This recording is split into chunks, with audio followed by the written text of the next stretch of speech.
السلام عليكم ورحمة الله وبركاته. الحمد لله رب العالمين حمدا كثيرا طيبا مباركا فيه مباركا عليه، وأشهد أن لا إله إلا الله وحده لا شريك له، وأشهد أن محمدا عبده ورسوله صلى الله عليه وعلى آله وأصحابه وسلم تسليما كثيرا. أما بعد. Bienvenue à vous, chers invités d'Allah subhanahu wa ta'ala, vous qui avez répondu à cette invitation qui vous a été dirigée par Allah subhanahu wa ta'ala. Le prophète sallallahu alayhi wa sallam vous annonce cette grande nouvelle quand il dit Al-Hujjaj wal-Ummar wafdullah. Les pèlerins accomplissant le pèlerinage, le Hajj et la Umrah sont les invités d'Allah. Da'ahum fa'ajabuh. Il les a invités et eux lui ont répondu. Wa sa'aluhu fa'atahum. Puis ils lui ont fait des demandes et lui leur a accordé. Subhanahu wa ta'ala. En vous rendant en Terre Sainte, vous répondez à l'appel d'Allah. Et c'est le fait de répondre à l'appel d'Allah subhanahu wa ta'ala qui donne vie à vos cœurs. Allah Azza wa Jal a dit Ya ayyuhalladhina amanu stajibu lillahi wa lirrasul idha da'akum lima yuhyikum wa'lamu anna Allah yahulu bayna al-mar'i wa qalbihi wa annahu ilayhi tuhsharun. Ô vous qui avez eu la foi, répondez à l'appel d'Allah et du messager quand il vous appelle à ce qui vous fait vivre. Et sachez qu'Allah s'interpose entre l'individu et son cœur, et que vers lui s'effectuera votre retour. Par la grâce d'Allah subhanahu wa ta'ala, en cette journée du 25 Ramadan 1447 de l'hégire du prophète Mohammed sallallahu alayhi wa sallam, nous voici ici à Mecca, là où tout a commencé, là où la révélation est descendue de la part d'Allah subhanahu wa ta'ala, là où le Coran, qui est la base de la guidée, la source du bonheur et la plus grande cause de la réussite, a été révélé dans cette terre qui a été choisie par Allah subhanahu wa ta'ala et préférée à toutes les autres terres et tous les autres endroits. Vous êtes ici alors que le mois de Ramadan touche à sa fin, sans que aucun d'entre nous ne sache est-ce que ces œuvres sont acceptées ou non. Mais ce qui nous incombe, c'est d'œuvrer et de demander à Allah subhanahu wa ta'ala d'accepter, de demander à Allah subhanahu wa ta'ala de nous guider et de se rappeler ensemble des bienfaits d'Allah subhanahu wa ta'ala qu'il ne convient jamais d'oublier. Allah tabaraka wa ta'ala a dit وَمَا بِكُم مِّن نِعْمَةٍ فَمِنَ اللَّهِ. Il n'y a pas un bienfait duquel vous jouissez sans qu'il ne vienne d'Allah. Ainsi, Allah Azza wa Jal nous rappelle que le bienfaiteur par excellence est nul autre que lui.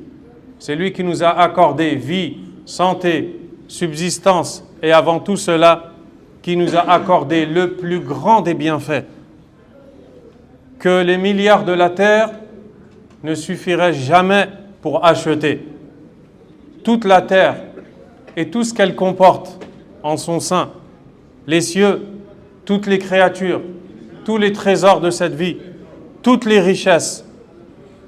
Si tu réunissais tout cela, tu ne pourrais même pas acheter 1% par Allah de ce bienfait dont nous allons parler. Et ce bienfait-là, c'est le plus grand des bienfaits d'Allah. Si Allah te l'accorde, sache qu'il t'a préféré à beaucoup de gens. Si Allah te le reprend, sache que tu es privé. Et tu peux posséder tout ce que tu veux. Mais si tu n'as pas ce grand bienfait-là, wallahi, tu n'as rien, tu es pauvre. Tu es faible même si tu es fort. Pauvre même si tu es riche. Car la vraie richesse et la vraie force, c'est quelque chose qui s'installe dans ton cœur. On appelle ça al-iman, la foi, qui est un ensemble de convictions, de paroles et d'actions qui produisent dans la vie du croyant des effets positifs, qui le poussent à faire des bons choix, à suivre une bonne voie, à se réformer et à réformer les autres autour de lui. En d'autres termes et en résumé, à vivre une vie agréable et à réussir, tant bien dans ce bas monde que dans l'au-delà. Cette foi-là, étant le plus grand des trésors, faisait l'objet de la plus grande crainte des salafs, des pieux prédécesseurs, qui avaient peur de la perdre. Ils n'étaient pas inquiets de perdre la subsistance parce qu'ils savaient qu'elle pouvait revenir, non plus de perdre la santé ou de perdre telle et telle chose, bien que ce soit des grandes épreuves, qu'Allah nous en préserve. Mais leur plus grande crainte, c'était de perdre cette foi-là. Et puisqu'ils craignaient de perdre cette foi-là, chers frères, ils faisaient tout pour la nourrir de façon constante et perpétuelle. Car ils savaient que la foi monte, elle augmente, tout comme elle peut diminuer. Et chacun de nous le ressent. Tu passes sur des moments de ta vie où tu te sens bien, au point où tu te dis que si Allah reprend ton âme à ce moment-là, alors tu espères la grâce d'Allah Azza wa Jal. Mais tu passes par d'autres moments où tu sais que ton niveau de proximité avec Allah n'est pas celui qu'Allah attend de toi. Et tu le sens en toi-même. Ta poitrine se serre, ça ne va pas. Ton lien avec Allah n'est pas correct. Pour cela, les pieux prédécesseurs parmi les Sahaba, radiyallahu ta'ala anhum, et ceux qui les ont suivis, et jusqu'à présent, ils ont plein de paroles dans des récits qui leur sont rapportés, ou qui sont rapportés d'eux, où l'on apprend qu'ils disaient les uns aux autres, « Ijlis bina nu'minu sa'a » asseyons-nous ensemble pour nourrir notre foi un instant. « Ta'alaw bina nazdad imanan » réunissons-nous pour faire augmenter notre foi. Et Abdullah ibn Rawaha, radiyallahu anhu, ce noble compagnon, a dit au compagnon Abu Dhar, radiyallahu anhu, il lui a dit Hayya bina nu'minu sa'a. Venons, précipitons-nous, réunissons-nous pour nourrir notre foi un moment. فإن القلب أسرع تقلبا من القدر إذا استجمعت غليانا. Car certes le cœur se retourne plus rapidement que l'eau dans une marmite portée à ébullition. Médite un peu sur l'eau. À quelle vitesse elle tourne dans la marmite quand elle est en ébullition, quand elle est en train de bouillir. Les salafs avaient peur de perdre leur foi. Alors ils se disaient les uns aux autres, assieds-toi un instant avec moi. Pourquoi? Nous allons parler d'Allah subhanahu wa ta'ala. Nous allons le louer pour sa perfection et pour sa bienfaisance. Nous allons nous souvenir de ces versets. Nous allons les étudier et nous souvenir des hadiths du prophète alayhi salatu wassalam. Car si on ne le fait pas, alors nos cœurs se tourneront à une vitesse bien plus grande que la vitesse par laquelle l'eau ne cesse de se tourner dans la marmite quand elle est en train de bouillir. Donc la question de la foi est grave. Ce n'est pas une mince affaire. Et cette foi-là, si tu l'as, ce n'est pas parce que tu es intelligent, doué, motivé, et j'en passe, mais c'est parce que Allah subhanahu wa ta'ala a voulu l'installer dans ton cœur. Et il te rappelle ce noble bienfait quand il te dit وَلَكِنَّ اللَّهَ حَبَّبَ إِلَيْكُمُ الْإِيمَانِ. Mais c'est Allah qui vous a fait aimer la foi. وَزَيَّنَهُ فِي قُلُوبِكُمْ. Et qu'il l'a enjolivé, il l'a embelli dans vos cœurs. وَكَرَّهَ إِلَيْكُمُ الْكُفْرَ وَالْفُسُوقَ وَالْعِصْيَانِ. Et il vous a fait détester la mécréance, les péchés majeurs et les péchés mineurs, comme cela a été expliqué par Ibn Sa'di rahimahullah. Fadlan min Allahi wa ni'mah. C'est une grâce et un bienfait émanant d'Allah. Wallahu alimun hakim. Et Allah est omniscient, infiniment sage. Subhanahu wa ta'ala. Ulaika humur rashidun. Ceux-là sont les bien orientés. Fadlan min Allahi wa ni'mah. C'est une grâce et un bienfait émanant d'Allah. Wallahu alimun hakim. Allah subhanahu wa ta'ala te dit à toi, le faible serviteur, plein de défauts, plein de défaillances, que cette foi que tu as dans ton cœur et qui anime, qui organise, qui gère et qui oriente tes choix et ta vie, c'est lui qui a voulu l'installer dans ton cœur. Est-ce que tu te rends compte de ça? Il t'a choisi toi pour te mettre la foi dans ton cœur. Alors qu'au même moment, il y a d'autres gens qui ne l'ont pas et qui n'ont pas goûté à la saveur de cette foi, qui a bel et bien une saveur. Au point où quand le prophète alayhi salatu wassalam a appelé son peuple à l'islam et il a appelé les grands gouverneurs qui n'étaient pas croyants à l'islam, parmi lesquels Héraql, l'empereur des Byzantins. Héraql a convoqué une personne parmi les plus proches du prophète alayhi salatu wassalam de l'époque qui était Abu Sufyan, qui n'était pas encore musulman. À l'époque où il est convoqué par Héraql, qui va lui poser des questions pour voir est-ce que le message porté par Mohammed alayhi salatu wassalam est vrai ou non, il n'est pas encore musulman. Il lui pose tout un tas de questions. Qui le suit? Est-ce que ce sont les pauvres ou les riches? Il lui dit c'est les pauvres. Héraql dit c'est ça les suiveurs des prophètes. Ensuite, est-ce qu'il a déjà menti? Non, il n'a jamais menti. C'est comme ça que sont les prophètes. Et il lui dit, est-ce que l'un d'entre eux qui rentre dans cette religion quitte cette religion en la détestant après avoir rentré dedans? Héraql dit, Abu Sufyan dit non. Héraql dit, ainsi est la foi quand sa douceur pénètre dans les cœurs. La foi a donc une douceur et elle a une saveur. Elle a un délice qui entre dans les cœurs, qui nous a été démontré par le prophète lui-même, sallallahu alayhi wa sallam, dans un hadith rapporté par l'imam Muslim, d'après Anas ibn Malik, radiyallahu anhu. Le prophète sallallahu alayhi wa sallam dit Thalathun, man kunna fihi wajada bihinna halawat al-iman. Il existe trois choses. Quand elles se réunissent en la personne, celles-ci goûtent à la saveur de la foi. Première chose, an yakuna Allah wa rasuluhu ahabba ilayhi mimma siwahuma. Qu'Allah et son messager lui soient préférés que quiconque autre qu'eux.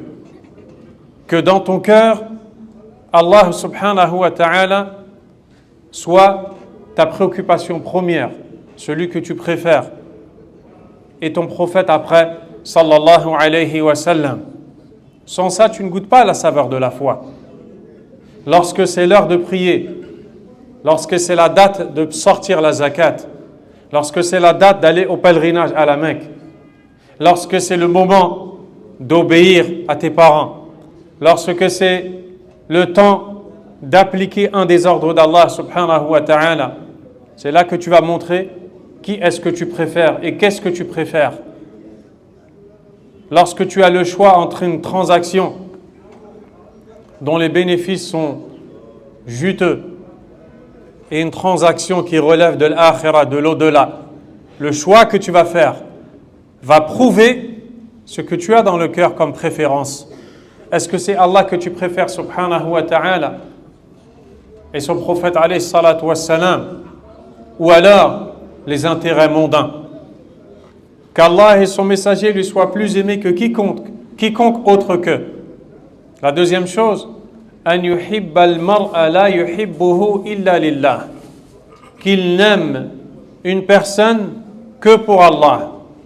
Que la seule chose qui te pousse à aimer quelqu'un ou ne pas l'aimer, c'est sa religiosité. Plus la personne est pieuse, plus tu l'aimes. Moins elle l'aime, moins tu l'aimes. Pas de foi, pas d'amour. Donc, ce qui te pousse à aimer ou détester, en vérité, c'est ce qui plaît à Allah ou ce qui lui déplaît. Et ce n'est pas tes passions ou ton âme, mais c'est parce que tu es un serviteur d'Allah, tu veux lui plaire et tu recherches ce qu'il aime. La troisième chose, an yakraha an ya'uda fil kufri ba'da id anqadhahu Allah minhu kama yakrahu an yuqdhafa fin nar. qu'il déteste revenir à la mécréance après qu'Allah l'en ait sauvé, comme il détesterait être jeté dans le feu. Après qu'Allah t'en ait sauvé, Allah t'a sauvé de la mécréance de deux façons. La première, c'est à la base. Tu nais musulman, tu vis musulman. Depuis le début, Allah t'a sauvé de la mécréance. Et la deuxième façon, c'est quand tu t'es converti en islam. Tu as passé un moment de ta vie dans le kufr, dans les ténèbres, dans le noir. Puis Allah subhanahu wa ta'ala t'en a sorti et t'a guidé à la foi. Alors après que tu aies été guidé à cette foi-là, tu dois détester la mécréance. Tu dois détester, quitter cette relation avec Allah pour laquelle tu as été créé et qui est la cause de la baraka dans ta vie et sans laquelle tu ne pourras être heureux ni réussir. Tu dois détester cette mécréance-là. Et si tu réunis en toi ces trois choses, tu aimes Allah et son prophète alayhi salatu wassalam plus que tout, tu aimes les croyants pour Allah subhanahu wa ta'ala d'un amour proportionnel à leurs bonnes actions et à leur piété, et tu détestes le kufr et retourner dans le kufr, alors Allah te fera goûter à la saveur de la foi. Et cette saveur de la foi est inexplicable. Il faut juste la ressentir, qu'Allah nous le permette. Subhanahu wa ta'ala. C'est cette foi-là qui a changé la vie des hommes, des femmes, au temps du prophète alayhi salatu wassalam, et qui a fait d'eux, après qu'ils furent des ennemis du prophète alayhi salatu wassalam, qu'ils détestaient l'islam, qu'ils voulaient le tuer, ils sont devenus les fervents défenseurs du prophète sallallahu alayhi wa sallam. L'un d'entre eux, quand il entrait en islam, goûtait à une saveur. Je vous laisse un instant vous imaginer et vous imager dans la tête entrer en islam aux côtés du prophète sallallahu alayhi wa sallam, assister à la révélation du Coran. Les compagnons nous disent, quand le Coran était révélé, le prophète alayhi salatu wa sallam tombait comme s'il était foudroyé, tellement la parole est lourde. Inna sanulqi alayka qawlan thaqila, a dit Allah. Nous allons te révéler une parole lourde. Il tombait parfois sur la cuisse d'un compagnon. Le temps de la révélation, le compagnon disait, j'ai cru que j'allais perdre ma jambe, tellement elle était lourde. Il avait des sueurs froides, alayhi salatu wassalam. Puis une fois la révélation terminée, il reprenait conscience et les compagnons étaient pressés de savoir, qu'est-ce qu'Allah t'a dit? Qu'est-ce qu'Allah t'a révélé? Parce que pour eux, chaque mot, chaque lettre qui était révélée par Allah subhanahu wa ta'ala était comparable à une goutte de pluie supplémentaire qui tombait pour arroser cette terre et faire pousser ses fruits. Mais cette terre-là est dans le cœur. Et c'est comme ça qu'ils voyaient la parole d'Allah subhanahu wa ta'ala, le Coran, la parole du prophète alayhi salatu wassalam. Pour eux, c'était une pluie. Et leur cœur, pour eux, était une terre. Ils avaient besoin de l'irriguer, de l'arroser. Alors ils s'abreuvaient de la foi par le Coran. Et le prophète alayhi salatu wassalam, quand il reprenait conscience, parfois il avait un grand sourire parce que des versets étaient révélés annonçant une grande nouvelle pour les croyants. Ainsi étaient les compagnons radiyallahu anhum. Et c'est pour ça qu'ils se convoquaient les uns les autres, ils se donnaient des rendez-vous, ils s'asseyaient et ils parlaient d'Allah subhanahu wa ta'ala. Et sans ça, tu ne peux pas nourrir ta foi, ni l'augmenter, ni l'améliorer. C'est donc indispensable dans la vie du croyant. Et nous vivons une époque d'insouciance telle où l'on voit les gens se réunir, organiser des réunions, des rendez-vous, des assises dans lesquelles ils passent des heures les unes après les autres. Je ne dis même pas simplement pour faire des choses halal, mais inutiles. Maintenant, on arrive à des degrés plus graves encore, pour faire de la médisance, pour s'occuper de ce qui ne nous regarde pas, pour parler de choses qui ne nous apportent aucun bien. La fi dunya, dans ce bas monde, la fi qabr, dans notre tombe, la fi akhira, le jour dernier. Perdre du temps, faire du haram, pervertir son cœur. Puis après, on se demande pourquoi on n'est pas concentré, recueilli dans notre prière. Pourquoi on ne sent pas la saveur de la foi? Pourquoi on ne sent pas une quiétude, une sérénité en nous, parce qu'elle se paye, elle coûte cher, au point où les salafs, certains d'entre eux disaient, il passe des moments dans mon cœur où si les rois et les fils des rois savaient ce qu'on ressentait, ils nous combattraient avec leurs épées pour nous l'enlever. Pourquoi est-ce qu'ils disent ça? Ce sont des savants. Ils savent que l'homme, depuis son plus jeune âge, ne cherche qu'à se réjouir. Réfléchis un peu sur ta vie, tes occupations, tes activités, ton repos, ton repas. Tout ce que tu fais, tu ne le fais qu'à la recherche de la réjouissance. Tout ce que tu fais, tu ne le fais que à la recherche de te réjouir. Ou alors, pour éviter un mal, tu te soignes, tu te couvres, tu manges bien pour éviter la maladie. Et tu ne fais cela que pour te réjouir, car la maladie ne te réjouit pas. Toutes tes activités, depuis que tu te réveilles jusqu'à ce que tu te couches, tu ne les fais que pour rechercher la réjouissance. Et cette réjouissance-là, elle ne s'atteint parfaitement que par l'iman, que par la foi suivie des bonnes actions. Et c'est pour ça qu'Allah subhanahu wa ta'ala a dit « Man amila salihan minkum min dhakarin aw untha wa huwa mu'min falanuhyiyannahu hayatan tayyibah » أخطأت من عمل صالحا من ذكر أو أنثى وهو مؤمن. Quiconque fait des bonnes œuvres,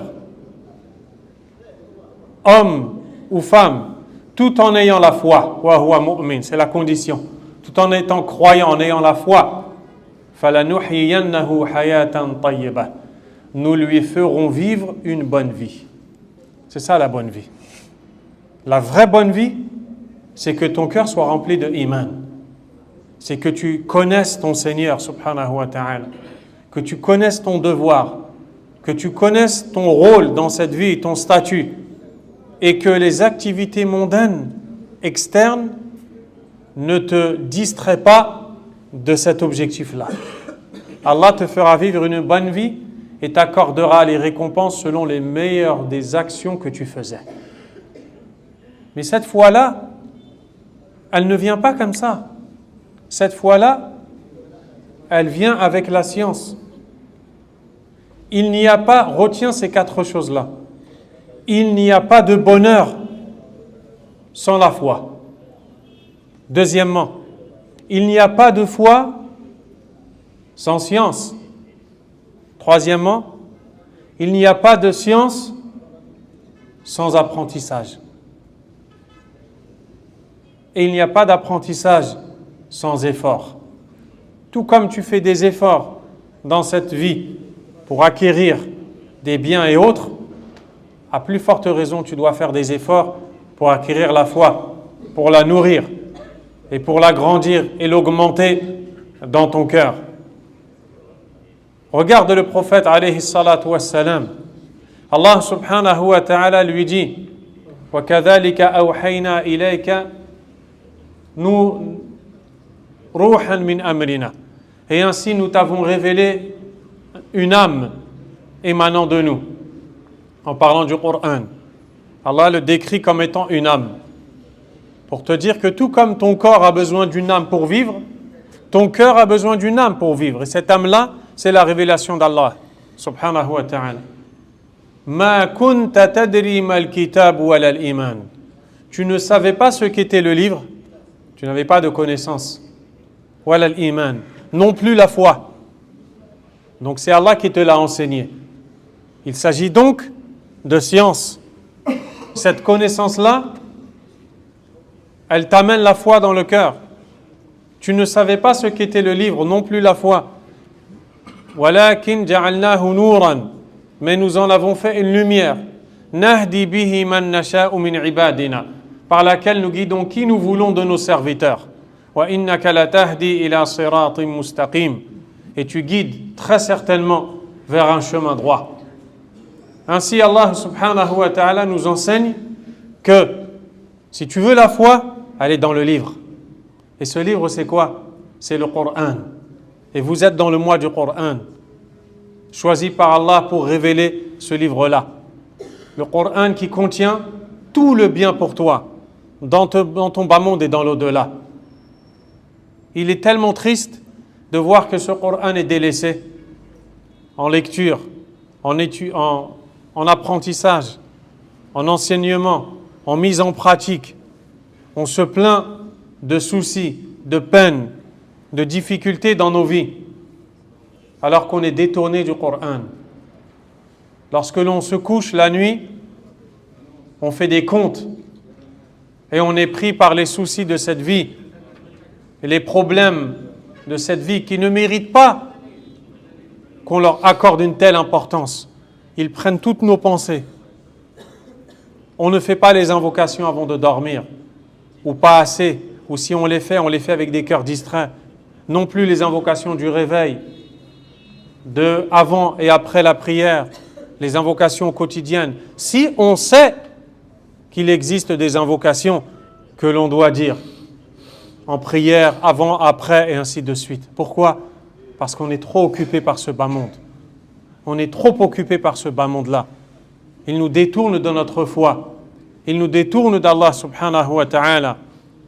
Et c'est pour ça que on n'est pas dans la quiétude et dans la sérénité.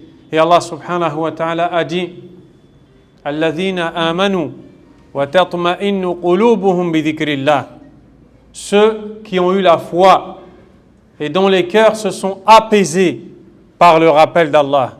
« Ala bi dhikrillahi tatma'innu qulub » N'est-ce pas par le rappel d'Allah que les cœurs s'apaisent ? Si tu veux voir ton cœur s'apaiser, remplis ta vie de rappel d'Allah, subhanahu wa ta'ala, avec ta langue, en récitant le Coran, en invoquant Allah, en mentionnant le nom d'Allah dans ta maison, par l'apprentissage, par ton mode de vie. Ton mode de vie doit être un dhikr, un rappel d'Allah, subhanahu wa ta'ala. Certains salafs disaient, quand je vois l'imam Shafi'i marcher, je me rappelle d'Allah. Il le voyait juste marcher, il voyait une démarche pleine d'humilité, pleine de crainte d'Allah. Il voyait un comportement de quelqu'un qui était préoccupé par l'au-delà, au point où quand il était en Ramadan, eh bien, il terminait le Coran chaque jour et chaque nuit. L'imam Shafi'i, rahimahullah, 60 fois il lisait le Coran pendant le mois de Ramadan. Ils étaient de loin, ces gens-là. Ils avaient peur d'Allah. Et pourtant, ils avaient les plus hauts degrés de foi. Ils avaient les plus hauts degrés de iman. Mais quand ils entendaient les versets du paradis, ils disaient, mais qu'est-ce que j'ai fait pour avoir ça, moi ? J'ai pas assez d'action. Et quand ils entendaient les versets de l'enfer, ils avaient peur. Certains d'entre eux partaient dormir la nuit et ils bougeaient dans son sommeil, il transpirait, il bougeait dans tous les sens, il retournait dans tous les sens sa couverture, il ne trouvait pas le sommeil.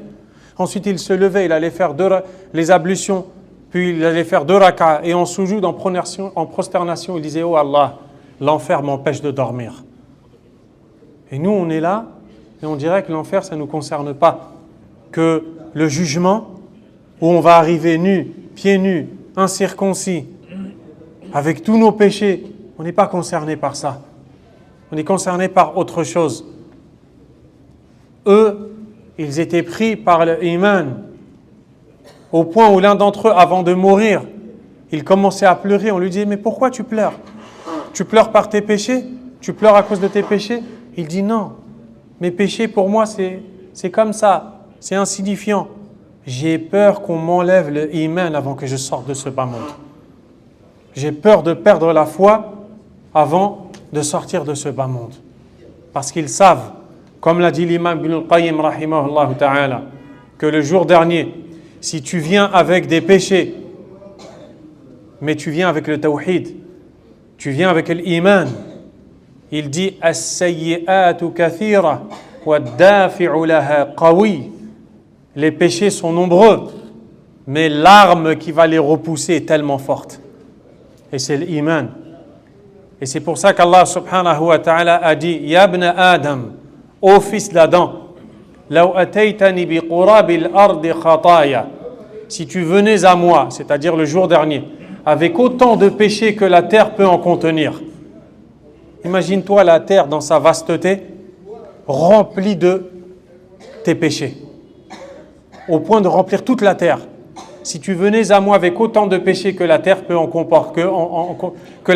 contenir, mais tu viens à moi sans m'associer rien du tout, sans rien m'associer, c'est ça l'iman, que tu n'associes rien à Allah. Je viendrai alors à toi avec autant de pardon. Tu viens le jour dernier avec 1 milliard de péchés, avec le tawhid, avec l'iman, parce que l'iman ne veut pas dire parfait. Tu vas avoir des péchés, tu vas avoir des fautes, mais tu apportes avec toi le tawhid, l'unicité d'Allah dans ton cœur. Tu viens avec un cœur qui n'a rien associé à Allah, qui ne s'est pas attaché à un autre qu'Allah subhanahu wa ta'ala, qui n'a pas adoré un autre qu'Allah. Si tu viens avec 1 milliard de péchés, Allah vient avec 1 milliard de pardons. Tant que tu ramènes l'iman avec toi. Regarde les fruits de l'iman. Ce iman-là, cette foi-là, dans ton cœur, c'est comme un arbre. Et tu dois l'arroser pour faire pousser, grandir son tronc, pousser ses arbres et pousser ses fruits. Et Allah a comparé dans le Coran l'iman, la foi à un arbre. Dans Surat Ibrahim, Allah subhanahu wa ta'ala a dit Alam tara kayfa daraba Allah mathalan kalimatan tayyibatan ka shajaratin tayyibah. N'as-tu pas vu comment Allah a montré en parabole? Une parabole, c'est une comparaison entre une chose concrète et abstraite, plutôt entre une chose sensible, c'est-à-dire que l'on peut percevoir par les sens, et quelque chose qui relève du concept, conceptuel. Quand on parle de la foi, ce n'est pas quelque chose qui est palpable.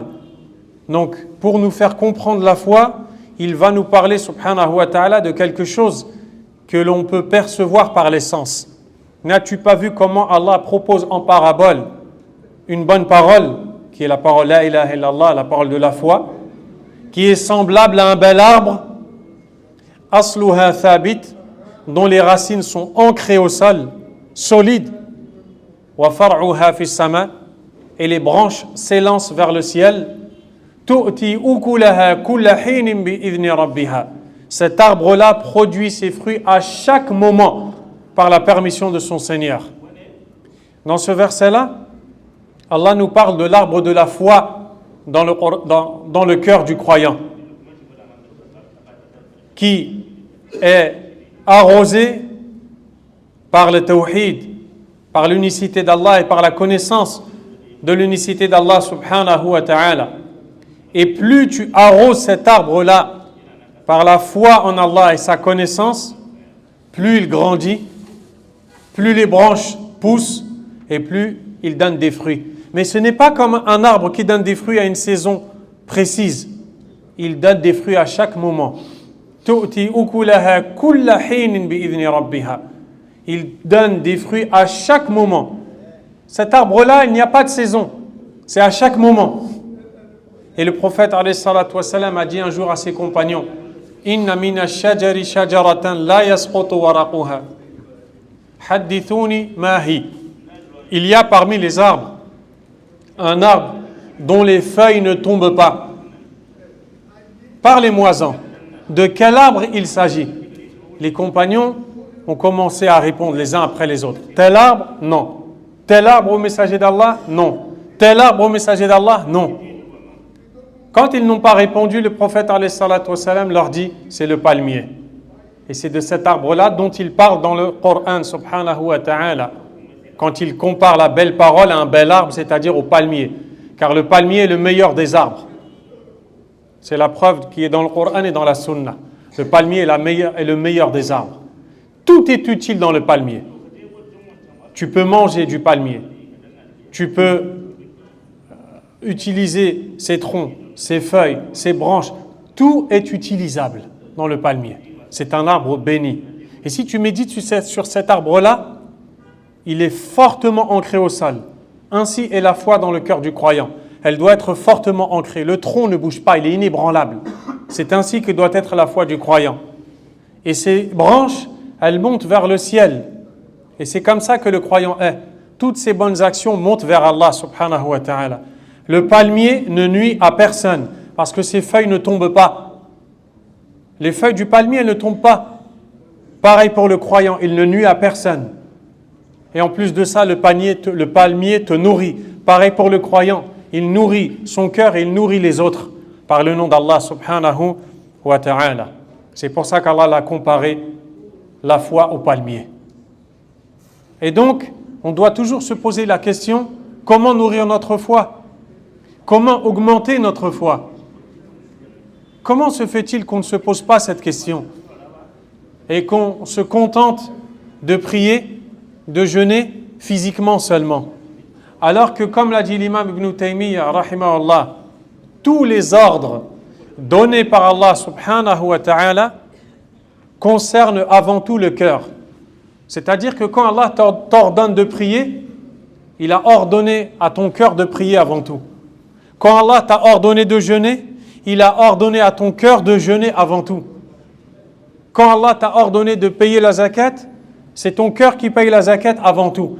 Quant au corps, lui, il ne fait que manifester physiquement le ressenti qui doit être présent dans le cœur. C'est ça la ibada, c'est ça l'islam, c'est ça les bonnes actions.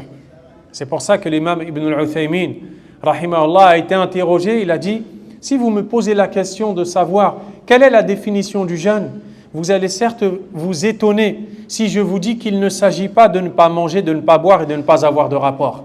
C'est pas ça le jeûne. Il dit le jeûne, c'est le jeûne du cœur, qui consiste à s'abstenir de tout ce qui déplaît à Allah subhanahu wa ta'ala. Le reste, ça ne fait que suivre. Alors tu dois te poser la question, couvre-toi. Tu dois te poser la question de savoir comment nourrir cette foi-là, comment la faire grandir, parce que c'est bel et bien possible. Et on a tous des fois cette question. On se dit, je ne comprends pas, j'arrive pas à augmenter ma foi. Il y a quelque chose qui ne va pas bien. Je n'arrive pas à nourrir ma foi, ça ne va pas. Qu'est-ce qui se passe? Pourquoi? Est-ce que c'est impossible? Non, ce n'est pas impossible. Mais il faut connaître la route. Si tu n'arrives pas à aller à telle destination, c'est parce que tu ne connais pas la route à suivre, peut-être. Et si tu la suis, peut-être qu'en cours de route, tu t'es arrêté. Tu n'as plus d'essence dans ta voiture, tu es tombé en panne. Tu n'avais pas prévu de mettre le plein avant de partir. Pareil pour ta foi. Tu dois prendre en considération toutes ces choses-là. Alors le premier point qui va nourrir ta foi d'une façon incroyable, sans pareil. Et si tu voyageais jusqu'en Chine ou jusqu'à l'autre bout de la terre pour payer ce premier point-là, alors tu aurais fait très peu pour l'avoir. Ce premier point-là, c'est la base de tout. Sans ça, tu n'auras pas l'iman dans ton cœur. C'est la connaissance d'Allah subhanahu wa ta'ala. De connaître Allah tabaraka wa ta'ala par ses noms avec lesquels il s'est nommé et les attributs avec lesquels il s'est décrit. Que tu saches qui est Allah et qu'est-ce qu'Allah fait, qu'est-ce qu'Allah aime, qu'est-ce qu'Allah n'aime pas, combien est sa grandeur, sa perfection, subhanahu wa ta'ala. Cette science-là, Allah te l'a ordonnée dans plein de passages du Coran. Sachez qu'Allah est parfaitement sage. Sachez qu'Allah sait ce qu'il y a dans vos cœurs. Sachez qu'Allah est capable de tout. Sachez, sachez, sachez, sachez. Il t'ordonne de savoir quels sont ses attributs, quelles sont ses actions. En d'autres termes, il t'ordonne de le connaître. Et il t'informe dans le Coran qu'il a créé les cieux et la terre pour se faire connaître à ses serviteurs. Dans la fin de Surat Al-Talaq, le divorce, il dit subhanahu wa ta'ala, Allahu alladhi khalaqa sab'a samawat. Allah est celui qui a créé 7 cieux. Wa min al-ardi mithlahun. Et un nombre égal de terres. Il a créé 7 cieux et 7 terres. Avec tout ce qu'il y a dedans. Comme créatures, comme habitants. Yatanazzalu al-amru baynahun. Entre ces créatures-là, les cieux et la terre, descend son ordre. لِتَعْلَمُوا أَنَّ اللَّهَ عَلَى كُلِّ شَيْءٍ قَدِيرٌ. Tout ceci afin que vous sachiez qu'Allah est omnipotent, que la puissance d'Allah a atteint toutes choses et que rien ne peut le réduire à l'incapacité. qu'il est capable de tout. Le fait qu'il ait créé les cieux et la terre sert à te montrer combien il est capable. Et donc, ça te fait le connaître. وَأَنَّ اللَّهَ قَدْ أَحَاطَ بِكُلِّ شَيْءٍ عِلْمًا. Et afin que vous sachiez aussi que la science d'Allah s'étend au-delà de toute chose, qu'Allah a tout connu. Car celui qui a créé ces cieux-là, ces terres, avec toutes ces créatures, Wallah, il connaît tout, subhanahu wa ta'ala. Le fait de connaître les noms et les attributs d'Allah Azza wa Jal te montre qui est Allah. Ça te montre qu'il est parfait. Et ça te montre que ton cœur doit être attaché à lui et pas à autre que lui. Et donc tu nourris ta foi par cela. Et c'est pour cette raison, méditez dans votre lecture du Coran que la plupart des versets, dans toutes les pages, vous savez, dans le Coran, il y a certains masahif, certains mushaf, les livres de Coran, qui ont le nom Allah écrit en rouge. Méditez un instant. Tournez les pages les unes après les autres. Vous allez voir le nom d'Allah partout. Allah, Allah, Allah, Allah. Partout, partout, partout. Et le nom Allah, c'est le nom mère de tous les noms d'Allah. C'est le nom qui signifie l'essence comportée dans tous les autres noms d'Allah. Ensuite, vous allez voir dans la plupart des versets qui traitent des règles religieuses, de ce qui est obligatoire, interdit, halal, haram. Vous allez voir que la plupart de ces versets se terminent avec un, deux ou plusieurs noms d'Allah. Pourquoi ? Parce que c'est justement la connaissance de ces noms d'Allah par lesquels ces versets sont clôturés que nous allons appliquer les règles d'Allah par lesquelles les versets débutent. C'est donc ta connaissance d'Allah qui va te pousser à prier correctement. Et si tu médites le Coran, tu vois qu'Allah subhanahu wa ta'ala, par exemple, te dit dans Ayat al-Kursi, Allahu la ilaha illahu. Allah, nulle divinité autre que lui ne mérite l'adoration. Ça, c'est la base de la foi. Comment nourrir cette foi ? Comment prouver cette foi ? Comment l'agrandir dans mon cœur ? Tout ce qui suit est une série de preuves qui te montrent qui est Allah pour que tu aies foi en lui. Et la première preuve qu'on trouve, c'est deux noms d'Allah, Al-Hayyul Qayyum. Al-Hayy, c'est le vivant par excellence. C'est celui dont la vie est parfaite. Elle n'a ni début ni fin. Et en plus de ça, elle est sujet à aucune défaillance. C'est la vie parfaite. Subhanahu wa ta'ala. Al-Qayyum. Al-Qayyum, c'est celui par lequel tout subsiste et qui subsiste par lui-même. Il est indépendant de toute créature. Et toute créature est dépendante de lui. Subhanahu wa ta'ala. Si tu médites un peu ces deux noms-là d'Allah, tu verras qu'ils réunissent en eux deux choses. Qui est Allah et qu'est-ce que fait Allah ? Car les attributs d'Allah se divisent en deux. Il y a certains attributs qui sont rattachés à son essence. Ce sont les attributs qui nous montrent qui est Allah. Qui est Allah ? C'est celui qui est puissant, celui qui est immense, celui qui est parfait, celui qui est seul, celui qui est beau, celui qui est pur, celui qui est capable de tout, celui qui est riche. Si tu veux réunir tout ça, tu n'as qu'à dire le nom d'Allah, Al-Hayy, le vivant par excellence. Donc qui est Allah ? C'est Al-Hayy. C'est celui dont la vie est parfaite et que nul ne partage avec lui. Ensuite, qu'est-ce qu'Allah fait ? Al-Qayyum. Al-Qayyum, c'est un nom d'Allah qui résume tout ce qu'Allah fait. La création, il guide, il égare qui il veut, il fait tomber la pluie, il éprouve quelqu'un par la maladie, il enrichit quelqu'un, il guérit quelqu'un, il accorde, il reprend. Tout ce qu'Allah fait est réuni dans le nom Al-Qayyum. Donc si tu posais la question, qui est Allah et qu'est-ce qu'Allah fait ? La réponse est Al-Hayyul Qayyum. Et c'est pour cela que le prophète alayhi salatu wassalam nous enseigne, et c'est l'avis de beaucoup de savants, que ces deux noms-là sont les noms qui, lorsque tu invoques Allah par eux, il répond à ta demande. Mais à condition que tu comprennes. Car les effets des invocations, les effets du dhikr avant de dormir, après la prière et ainsi de suite, sont proportionnels à la présence de ton cœur au moment où tu prononces ces paroles. Et cette présence de cœur est proportionnelle à la connaissance que tu as de ces paroles. Voyez un peu l'importance de la connaissance. Ne ratez pas la connaissance d'Allah. Un des salafs a dit Masakinu ahlu hadhihi dunya. Pauvres sont les gens attachés à cette vie d'ici-bas. Kharaju minha wa lam yadhuqu atyaba ma fiha. Ils ont quitté cette vie-là, ils ont vécu 20, 30, 40, 60, 80 ans. Ils ont travaillé, voyagé, ils sont tombés malades, puis ils ont guéri. Ils ont mangé, puis ils ont eu faim. Ils ont été éprouvés, puis ils s'en sont sortis. Ils ont vécu leur vie avec toutes ces expériences, avec tout ce que l'on fait dans la vie. Sauf que ils ont fini par quitter ce bas monde sans goûter à la meilleure chose qui s'y trouve. Un qui était présent a dit « Wa ma atyabu ma fiha » Et quelle est la meilleure chose se trouvant dans cette vie d'ici-bas? Il a répondu « Ma'rifatullah wa mahabbatuh wal unsu bi qurbih wa shawqu ila liqa'ih » C'est le fait de connaître Allah, de l'aimer, de se sentir proche de lui et l'envie de le rencontrer. Si tu sors de cette dunya et que tu n'as pas eu ça dans ton cœur, ta vie ne t'a servi à rien. Tu as tout perdu.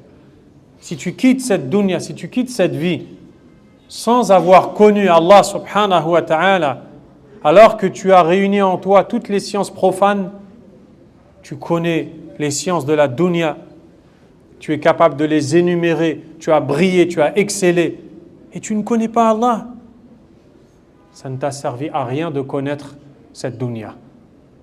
Et ça, c'est le premier point pour nourrir ta foi, c'est de connaître Allah, d'étudier les noms d'Allah, les attributs d'Allah, les actions, qu'est-ce qu'Allah fait, qu'est-ce qu'Allah aime, qu'est-ce qu'Allah n'aime pas. C'est ça qui va te faire aimer Allah subhanahu wa ta'ala. Le deuxième point, c'est de méditer Rububiyatullah, un des attributs d'Allah particulièrement qui est la seigneurie. C'est-à-dire de méditer sur le fait qu'Allah est le Seigneur des mondes, que c'est lui qui t'a créé, c'est lui qui t'a accordé la subsistance, c'est lui qui t'a guéri, c'est lui qui protège, c'est lui qui te donne et qui te reprend. Toi, tu n'es rien. Toi, tu n'es qu'une créature insignifiante. Et Allah subhanahu wa ta'ala a dit Ya ayyuhan nas antumul fuqara'u ila Allah. Ô vous les gens, vous êtes les véritables pauvres devant Allah. Wallahu huwal ghaniyyul hamid. Alors qu'Allah, lui, est le parfaitement riche, digne de louange. Subhanahu wa ta'ala. Allah est parfaitement riche et toi, tu es vraiment pauvre. Et tu n'as rien, toi. Mais Allah a tout. Ce que tu as, c'est ce qu'il t'a donné. Ce qu'il t'a donné, il peut te le reprendre en un instant. Subhanahu wa ta'ala. Il suffit qu'Allah t'enlève la vue pour te rendre malheureux. Il suffit qu'Allah subhanahu wa ta'ala t'enlève l'oxygène pour que toutes tes richesses ne te soient d'aucune utilité. Il suffit qu'Allah subhanahu wa ta'ala t'empêche de te réveiller quand tu vas dormir. Il reprend ton âme pendant ta mort pour que tu perdes tout. Non? Pendant ton sommeil, ahsant. Pendant ton sommeil, pour que tu perdes tout. Donc tu dois méditer sur le fait qu'Allah est ton Seigneur, subhanahu wa ta'ala. Et c'est pour ça que les prophètes, quand ils invoquent Allah, à chaque fois ils disent Ya Rabb, Rabbana, Rabbi, Rabb. Ils invoquent Allah en citant ce nom-là, ô Seigneur. C'est comme s'ils disaient, ô Allah, toi qui m'as créé, toi qui m'as protégé, toi qui m'as donné la subsistance, je te demande de m'accorder telle et telle chose. Et le fait de méditer sur la seigneurie d'Allah, tu le retrouves dans le Coran. Et c'est pour ça que le noble compagnon Jubayr ibn Mut'im, radiyallahu anhu, a embrassé l'islam. Il est venu voir le prophète sallallahu alayhi wa sallam alors qu'il n'était pas musulman, c'était un kafir, un mushrik. Et le hadith est rapporté par l'imam Muslim. Il est venu négocier avec lui la rançon des captifs de la bataille de Badr, parmi les ennemis de l'islam. Sauf que le prophète alayhi salatu wa salam profitait toujours de la venue des kuffars, soit pour réciter le Coran, ou alors il les mettait à côté. Des fois il mettait les captifs dans la mosquée, il les attachait dans les piliers de la mosquée pour qu'ils voient ce qu'ils ne voulaient pas voir, pour qu'ils voient les rangs dans la prière, l'organisation de l'imam, des fidèles, pour qu'ils écoutent la récitation. Et c'est ainsi que Jubayr ibn Mut'im, à ce moment-là, il arrive, il est kafir billah. Et il trouve que le prophète est en train de prier la prière du Maghrib. Et il récite Surat At-Tur, la Surat 52 du Coran. Alors il se met à écouter. Et il voit que le prophète alayhi salatu wassalam passe par le verset où Allah subhanahu wa ta'ala dit Am khuliqu min ghayri shay'in am humul khaliqun am khalaqu as-samawati wal arda bal la yuqinun. Ont-ils été créés à partir de rien? C'est-à-dire ces gens-là qui ne veulent pas croire en Allah et qui ne veulent pas de la foi dans leur cœur.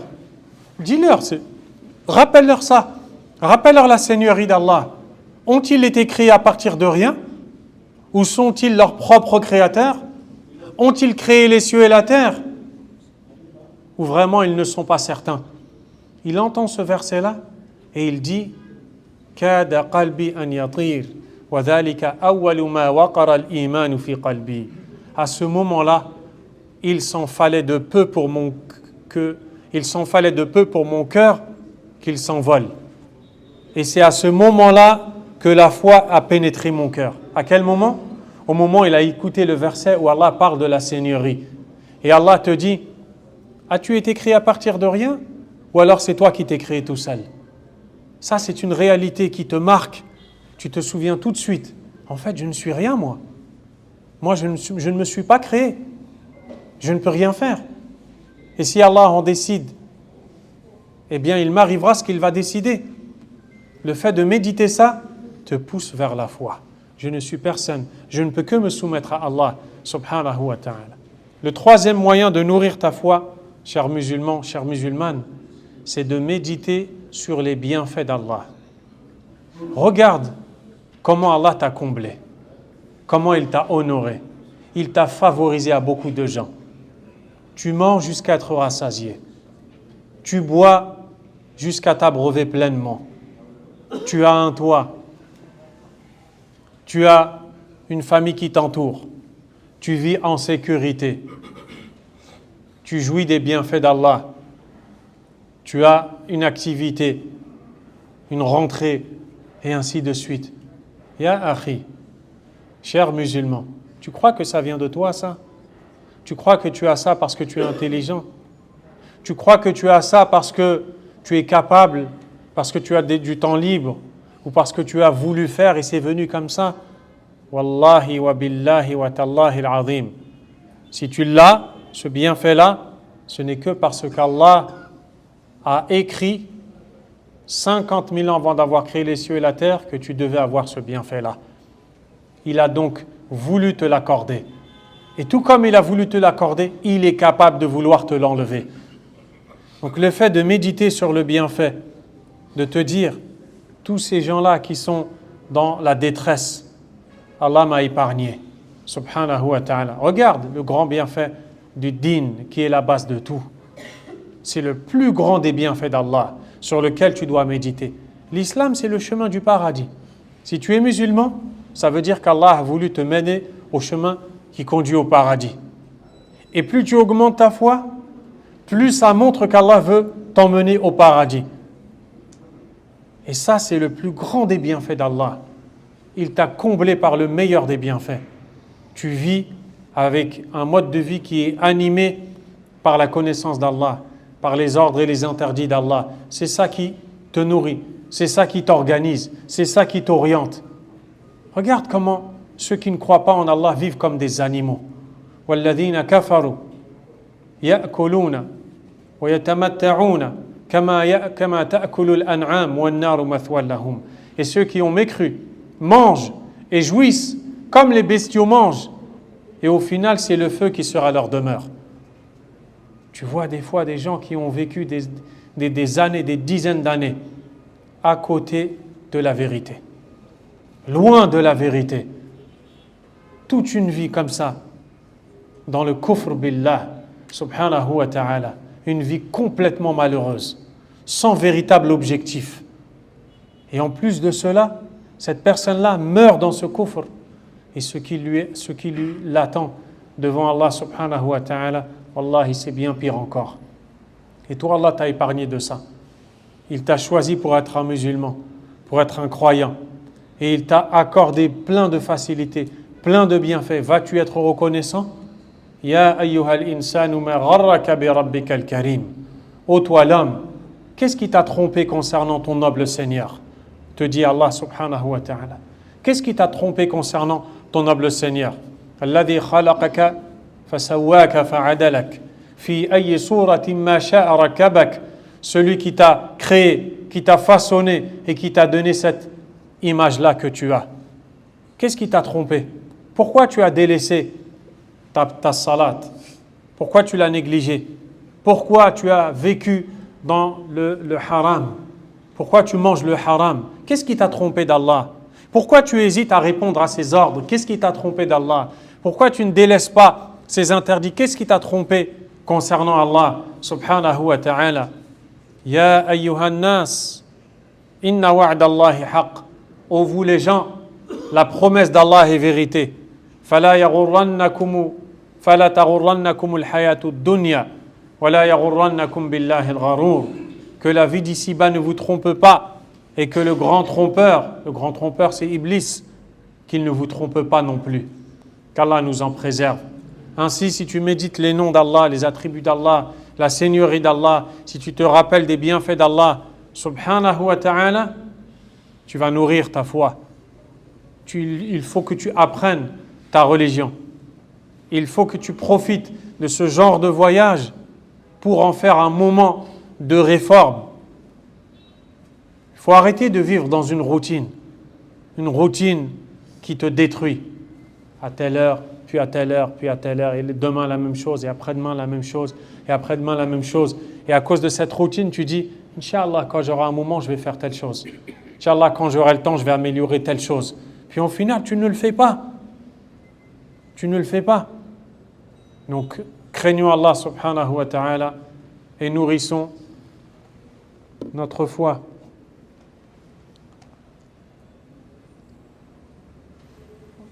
Et corrigeons-nous. Ainsi, Allah subhanahu wa ta'ala nous nourrira la foi et nous améliorera. Subhanahu wa ta'ala. Et je termine par un hadith dans lequel le prophète alayhi salatu wassalam nous montre qu'il est important de nourrir notre foi. Et subhanallah, ça c'est parmi les bienfaits d'Allah sur moi. Subhanahu wa ta'ala. Et pour lequel, wallahi wa billah, je remercie Allah subhanahu wa ta'ala de m'avoir accordé ce frère-là qui est assis à ma droite. Qu'Allah le préserve et qu'Allah vous préserve aussi. Wallahi que je vois ça comme un des plus grands bienfaits d'Allah sur moi, subhanahu wa ta'ala. Car il me reprend, je le reprends. Il m'aide et je l'aide. Et ça, c'est un grand bienfait d'Allah. Et là, il vient de me citer un hadith, subhanallah, que je voulais vous dire en début de cette intervention, mais qui m'a échappé.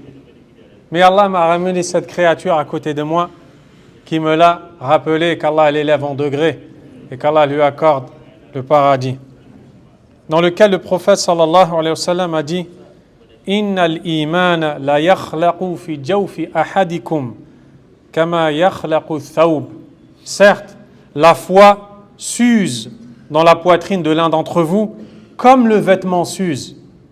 Regarde, médite sur le vêtement. Le prophète alayhi salatu wa sallam te donne des images qui sont parlantes. Le vêtement, au début, tu l'as, il est neuf, tu es content. Pareil pour la foi. Quand tu entres dans la foi, tu es content, comme un vêtement neuf. Ça te fait du bien, tu sens en toi quelque chose de bien, tu as envie de faire des changements. Là, tu as le vêtement neuf. Sauf que cette fois, elle s'use. Comme le vêtement, tu ne le repasses pas, tu ne le nettoies pas. Tu vois la tache qui commence à arriver, comme une tache que j'ai ici, que je n'ai pas envie de vous montrer. Et tu vois qu'il commence à s'user, et ainsi de suite. Et si tu ne prends pas soin de ce vêtement-là, il est usé. Si tu ne le laves pas, il est sale. Pareil pour ta foi. Le prophète alayhi salatu wa sallam dit « Fas'alullaha ta'ala an yujaddida al-iman fi qulubikum » Demandez donc à Allah, le Très-Haut, de renouveler votre foi dans votre cœur. Subhanahu wa ta'ala. Et donc, le prophète alayhi salatu wa sallam te montre ici que la foi, elle s'use. Et que si tu ne prends pas soin de ta foi, De même que si tu n'arroses pas ton arbre, à la saison où il faut cueillir, il n'y aura rien, parce que tu ne lui as pas donné d'eau. Et pas seulement. Regarde l'agriculteur, qu'est-ce qu'il fait? Il arrose, mais il doit aussi enlever les mauvaises herbes. S'il n'enlève pas les mauvaises herbes, il va pourrir son fruit. Et quand il va le manger, il aura un mauvais goût. Pareil pour ta foi. Tu dois l'arroser et tu dois enlever les mauvaises herbes. Et ça, c'est en le renouvelant tout le temps. C'est pour ça que parmi les plus grands bienfaits d'Allah sur nous, c'est ces assises-là. Et cette assise-là, elle se fait en plus à la Mecque.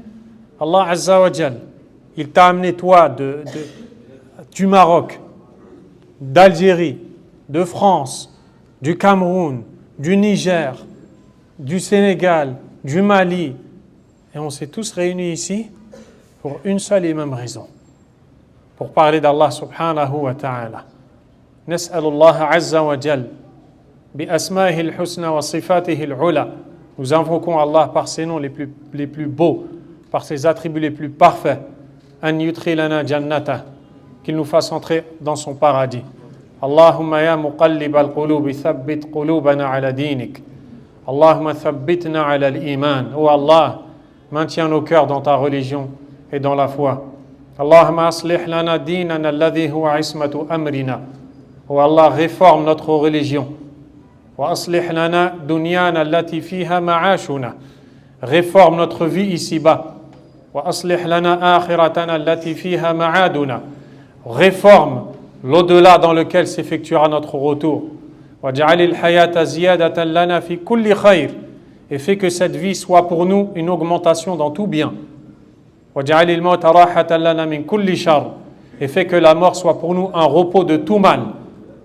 Allahumma inna na'udhu bika min zawali ni'matik wa tahawuli afiyatik wa fujaati niqmatik wa jami'i sakhatik. Oh Allah, nous te demandons de nous protéger contre la disparition soudaine de tes bienfaits, contre le changement de la situation où on est dans de bonnes conditions à celle où on est dans de mauvaises conditions. On te demande de nous protéger de ta colère. Qu'Allah subhanahu wa ta'ala nous guide dans le droit chemin et qu'il fasse de ces derniers jours une guérison pour nos cœurs, une purification pour nos âmes. Qu'Allah subhanahu wa ta'ala pardonne nos fautes. Qu'Allah azza wa jal pardonne à ceux d'entre nous qui sont morts et guérisse nos malades. نسأل الله عز وجل أن يمتعنا بالنظر إلى وجهه الكريم يا رب العالمين. اللهم متعنا بالنظر إلى وجهك الكريم. اللهم اجعل هذه المجالس نافعة لنا في ديننا ودنيانا وآخرتنا وقبرنا. إنك سميع الدعاء يا لطيف يا محسن يا بر يا طيب يا رحيم يا ودود يا منان يا وهاب يا معطي يا ذا الجلال والإكرام يا كريم يا أكرم إنك على كل شيء قدير لا إله إلا أنت سبحانك إنا كنا من الظالمين ربنا آتنا في الدنيا حسنة وفي الآخرة حسنة وقنا عذاب النار جزاكم الله خيرا والله أعلم وصلى الله وسلم وبارك على نبينا محمد وعلى آله وأصحابه أجمعين سبحانك اللهم وبحمدك